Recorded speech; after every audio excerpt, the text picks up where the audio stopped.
माणसाला सर्वात जास्त राग तेव्हाच येतो जेव्हा त्याच्या खरेपणावर संशय घेतला जातो.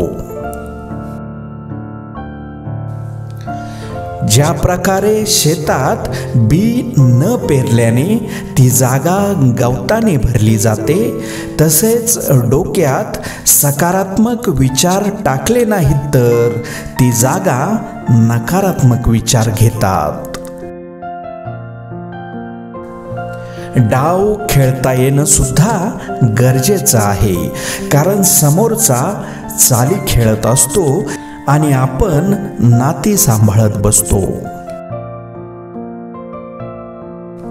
जीवनात जर जिद्द, संयम आणि प्रामाणिकपणा असेल तर आपले अस्तित्व कुणीच संपवू शकत नाही. सुख ही मानसिक सवय आहे, ती लावून घेणं आपल्याच हातात आहे. तुम्ही जितके स्वतःला सुखी समजाल तितके तुम्ही सुखी राहाल.